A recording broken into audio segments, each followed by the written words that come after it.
Você está no canal Cortes Canal Espírita Oficial, onde você encontra um resumo dos principais momentos das lives do canal Espírita. Se inscreva aqui no canal, se inscreva também no canal Espírita, o link está na descrição e no primeiro comentário fixo. E bom vídeo! Aí, no seu dia a dia, né, na sua casa aí, por exemplo, você chegou do trabalho, você está aí sossegado, você vê, é comum os espíritos chegarem até você aí para dar alguma comunicação. Desculpa. E se isso acontece, como que é essa relação do médium com essa mediunidade ostensiva, dele ver e ouvir os espíritos? Hoje eu estava na internet, eu faço parte de muitos grupos no Facebook lá sobre espiritismo, e eu vi uma moça dizendo assim: eu queria saber como que eu desenvolvo a minha mediunidade porque eu quero ver o meu mentor. Aí, óbvio que quando a pessoa é médium ostensiva, ela não vai ver só os espíritos bonitos, os mentores, vai ver muitos espíritos. Como é, ô Evandro, essa relação de um médium com essa sua mediunidade ostensiva, de ver e ouvir os espíritos assim no dia a dia? Então, a minha maior dificuldade era justamente conseguir diferenciar o que era espiritual do que era real, né? Em muitos lugares que eu ia, eu via muito mais pessoas do que realmente estavam ali. E aí eu comecei a perceber que os espíritos emanavam uma certa energia que é diferente da nossa. Eu não sei se pode chamar de aura, mas enfim, eles têm uma textura diferente ao redor deles que diferencia, né, eles de nós encarnados. E eu comecei a perceber isso. E isso foi me tranquilizando. Então, ver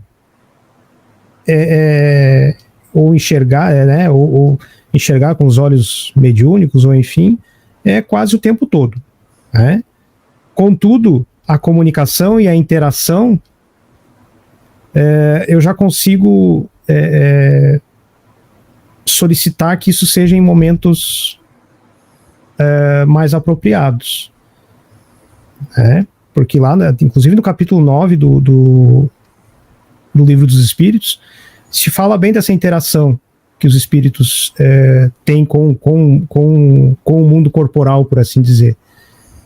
E é sabido que eles também, assim como nós, obviamente muitos deles muito mais evoluídos espiritualmente do que nós, eles também têm essa mesma dificuldade de interação. Eles também têm essa mesma dificuldade de não saber ao certo o momento mais propício para uma comunicação. Então eu falo que é um eterno aprendizado entre um e outro. São eles me disciplinando e eu os disciplinando, na melhor acepção da palavra.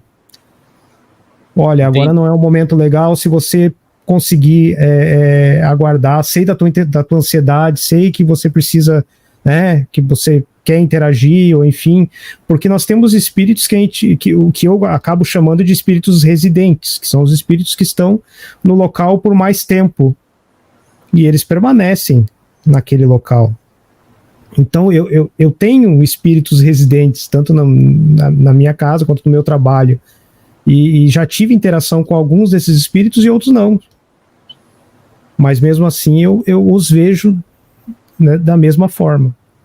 Justamente por conseguir diferenciar isso. O que é um espírito encarnado do que é um espírito desencarnado. Mas tudo está na relação, naquilo que você se dispõe a fazer por eles ou que você deixa que eles façam e interajam em você, né? Entendi. Ô Evandro, uma outra dúvida que as pessoas têm, né, bastante.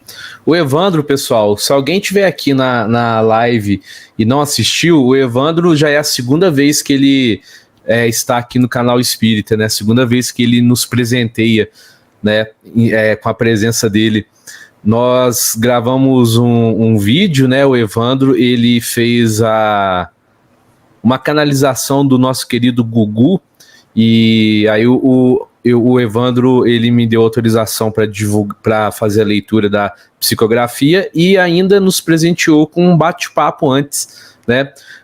Ô Evandro, me fala uma coisa.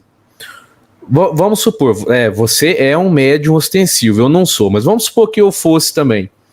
Por que o espírito, né, um determinado espírito, ele se apresenta ao Evandro Melo para dar uma comunicação e não a mim? É preciso que haja algo especial entre o médium e o espírito, mesmo que esse médium não tenha conhecido esse espírito enquanto ele estava reencarnado? É preciso uma afinidade, algo do tipo? Então, você falou exatamente a palavra que eu ia buscar, que é a afinidade, né? As energias das duas presenças, a presença física e a presença espiritual, elas têm que estar o mais afinadas possível. E é difícil para eles, tanto para eles quanto para nós, saber quando exatamente ocorre isso. Às vezes, e eu até comentei isso na live, no vídeo com o professor, de que talvez eu não fosse a melhor pessoa para receber essa mensagem. Contudo, naquele momento, era o que se tinha disponível. E a espiritualidade vai utilizar o que se tem disponível, né, pela lei da sincronicidade. A espiritualidade utiliza aquilo que nós colocamos à disposição deles para a interação, quando há necessidade, quando há o propósito. E aí existem os mais diversos propósitos, dos quais eu falei também, de que as mensagens, elas não servem simplesmente para o familiar ou para a pessoa que está pedindo, né? E uma mensagem de alguém, entre aspas, famoso aqui na Terra, né, ela chega a mais pessoas. E a mensagem que ele passa claramente nessa canalização, nessa psicografia, ela é uma mensagem muito geral. De fé, de resignação, né, de ajuda, de compreensão. Ele puxa muito isso na mensagem. E quem conseguiu escutar essa mensagem com o coração, ele consegue absorver isso. Então, naquele momento, o Evandro era a pessoa que estava mais próximo a ele, em sintonia. E estava disponível. Essa disponibilidade e essa sintonia fez com que a mensagem fosse transmitida.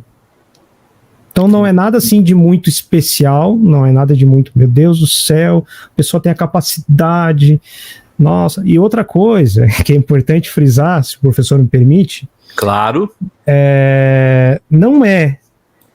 Eu não tenho a oportunidade de escolher quem vai vir falar comigo.